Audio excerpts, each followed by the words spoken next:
બેંગલુરુના ચીનના સ્વામી સ્ટેડિયમની બહાર 4 જૂને થયેલી ભાગદોડના કેસમાં ક્રિકેટર વિરાટ કોહલી વિરુદ્ધ પોલીસ સ્ટેશનમાં ફરિયાદ દાખલ કરવામાં આવી છે. સામાજિક કાર્યકર્તાઓએ પોલીસ ફરિયાદમાં અકસ્માત માટે કોહલીને જવાબદાર ઠેરવ્યો છે. પોલીસ સૂત્રોએ જણાવ્યું હતું કે કોહલી વિરુદ્ધ હજુ સુધી કોઈ એફઆઈઆર નોંધવામાં આવી નથી. બેંગલુરુમાં ભાગદોડના કેસમાં શુક્રવારે મોટો ખુલાસો થયો છે. મીડિયા રિપોર્ટ્સ અનુસાર કર્ણાટક રાજ્ય ક્રિકેટ એસોસિએશને વિજય પરેડ માટે પરવાનગી માંગતો પત્ર રાજ્ય સરકારને લખ્યો હતો. પત્રમાં લખ્યું હતું, event management company DNA entertainment network ઇવેન્ટનું આયોજન કરશે અને બધી વ્યવસ્થાઓનું પણ ધ્યાન રાખશે. તો બીજી તરફ કર્ણાટક રાજ્ય ક્રિકેટ એસોસિએશનના અધિકારીઓને 16 જૂન સુધી ધરપકડથી રાહત આપી છે.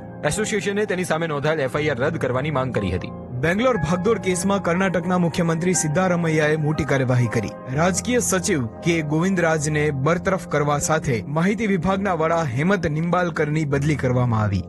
તેમજ પોલીસે આરસીબીના સિનિયર માર્કેટિંગ ઓફિસર સહિત 4 લોકોની ધરપકડ કરી છે. પોલીસના જણાવ્યા આખો વિડિયો જોવા માટે ડાઉનલોડ કરો દિવ્ય ભાસ્કર એપ.